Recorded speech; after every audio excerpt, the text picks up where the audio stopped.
(1943) Army Air Force graduation exercises at Tyndall Field, Florida. From the start, France and 30 other Allied nations sent many of their airmen to the United States to learn how to fly, to fire a gun, or check an engine. In fact, the Air Training Command used about 1/3 of its facilities for this program to help build the United Nations Air Team. As one product of the AAF educational effort, which developed into the greatest training program in all history, French cadet Henri Chevanier was awarded gunner's wings. Pilot wings went to another cadet whose entire class was destined to join the Chinese-American composite wing of the 14th Air Force under the command of General Claire Chennault.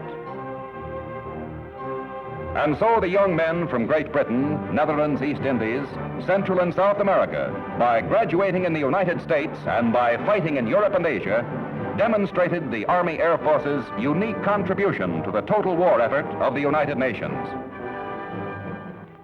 Of the 475 training command bases we had, the Officer Candidate School of the AAF at Miami Beach, Florida, was devoted to turning out administrative officers. We wanted men from every walk of life who could handle responsibilities. By the end of 1943, we knew the AAF was going to have more than 158,000 planes and more than 2 million specialists around the world. Only 23 out of every 1,000 applicants were finally chosen as candidates. Meet the cream of the crop. The man on the left was the National Intercollegiate High Jump champ. The one on the right served under Chennault in China with the American Volunteer Group. Elmer E. Meadows was once the world's champion pole vaulter. He won the 1936 Olympic title in Berlin. The fellow on the left was rescued off Corregidor, the other a symphony conductor. D.R. Delano, fifth cousin to President Franklin Delano Roosevelt. A trapeze artist with Ringling Brothers Circus. On the right, the mayor of Glen Cove, Long Island. This former Austrian attorney spent quite a while in a Nazi concentration camp. A gunner with the RAF and a Broadway playwright. Gilbert Rowland of Hollywood. He used to have a mustache, remember? These men wore the Order of the Purple Heart. One got his at Pearl Harbor, the other in the Battle of Verdun. Robert Meservey. You knew him as Robert Preston. 2 tigers, one from Burma, a member of the Flying Tigers. On the right, catcher for the Detroit Tigers. This man was cited for bravery at Pearl Harbor. First bombardier to touch Midway, Wake, and Guam. Right, the AAU light heavyweight champion. William H. Jordan, bombardier in the Battle of Midway. Those medals are for sharpshooting. The fellow with glasses was an ecologist. He worked for the United States Department of Agriculture. For 14 years, he had done research with a sugar beet leafhopper. In fact, he knew more about the sugar beet leafhopper than anyone else in the world. The other fellow was a champion high jumper.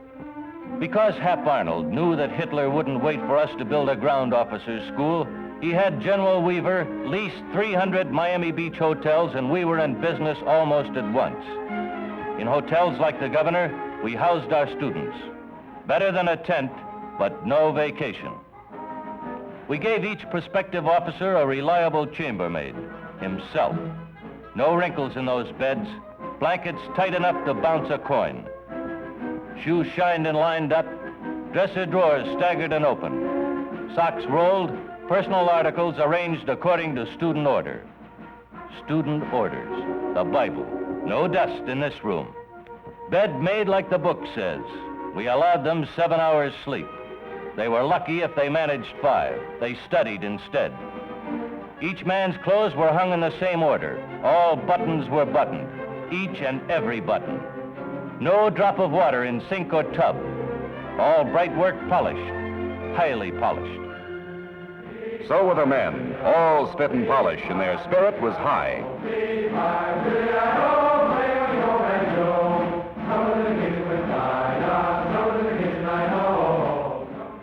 During the 12 weeks, they crammed in enough schoolwork to equal a year at college. In concentrated education, they studied chemical warfare, air and naval intelligence, administration, aircraft identification, mess management, supply, military law, and 27 more subjects. At West Point, many of these courses took a year of study, but America was at war. 1, 2, 3, 4. 1, 2, 3, 4. Hooray! Break! After improving their minds, we improved their bodies.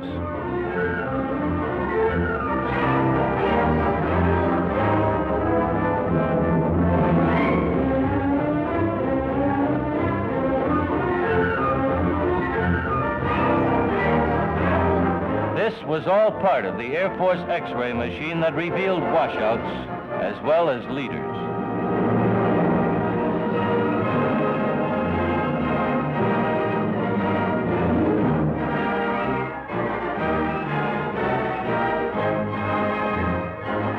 Finally, it was graduation. Everyone came out for the show. The guest speaker was the old man himself, General Hap Arnold. He flew down from Washington just to address the class. That was quite an honor. Today, the cream of the crop had a right to be proud. This cross-section of America had been through something, and they had made the grade. After 3 grueling months, they earned that commission in the Army of the United States. For a few of the men, there were special honors. A sense of achievement. Some won awards for sports. But every graduate now had poise and confidence.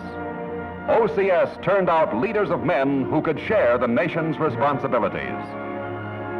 For many, the oath marked the start of a new career in the service of the nation. But in spite of the joy of the graduation moment, the Air Force would have been nothing without the devotion, anger, and bitter pride of the great American people engaged in a war for freedom. Love and pride were as much a part of the Air Force as money and planes. Now, after a desperate year and a half of war, the AAF was about to fulfill an historic and decisive mission.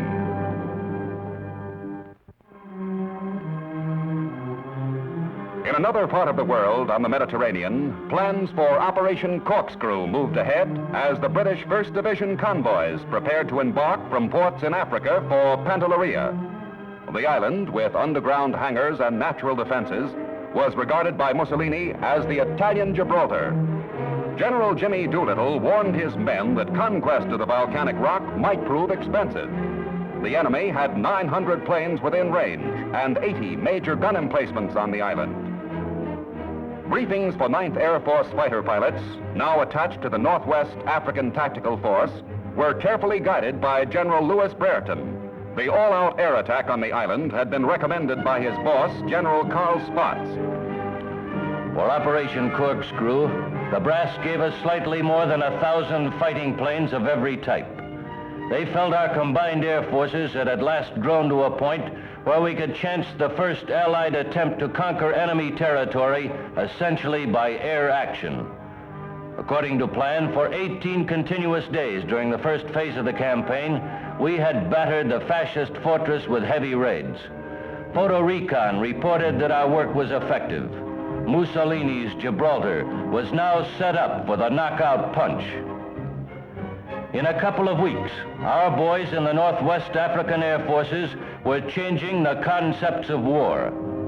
From African bases, where American air power had achieved co-equal status with land power, Phase 2 of Operation Corkscrew got underway on 6 June. As our heavies joined the show, the plan called for an around-the-clock assault to continue with growing intensity for 5 more days. The Allied command was about to unleash the full force of its air power. In all, 1,100 planes were participating in today's climactic assault. They were prepared to drop 1,571 tons of bombs. That meant better than 23 tons of destruction per acre. High on the target list were Pantelleria's shore batteries.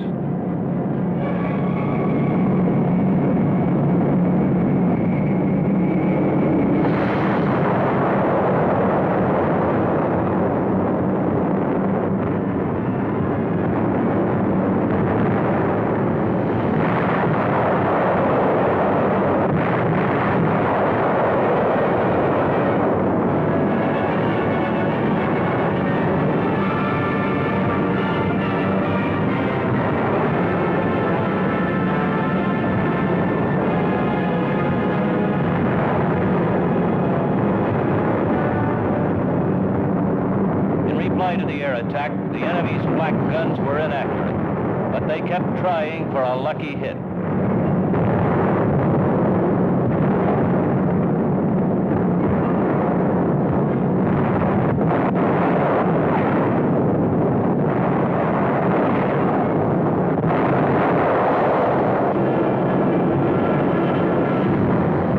In 6 days and nights, we had dropped almost 5,000 tons of high explosives, achieving a concentration on military objectives greater than any we had ever attempted. Twice, the island was offered a chance to surrender. When Pantelleria showed no sign of quitting, B-17s were ordered to resume the bombings. It was then that our planes spotted a white flag flying from Semaphore Hill. Allied air forces had bombed the island into submission. As a result, the invasion fleet met practically no opposition. Regarding the operation, a British Joint Committee reported, in effect, active resistance on Pantelleria had ceased when our amphibious forces arrived. Not a Tommy or a GI got his feet wet. From here on, it was a routine operation. Immediately, the Allies began to prepare the island for its part in the invasion of Sicily. For the second time, Axis might was reduced to rubble, and strutting supermen became beggars with surrender flags.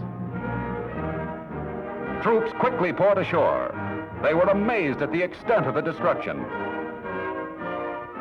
The remains of the enemy's air defense was strewn along the beaches, while the only landing casualty was a British infantryman who was nipped by a local jackass.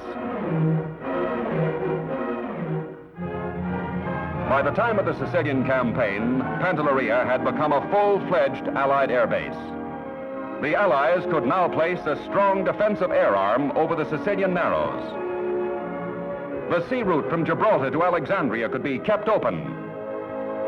Operation Corkscrew not only paid dividends, but because it proved the power of air bombardment to force a defended area to capitulate, it was destined to become a military classic in the history of the United States Air Force.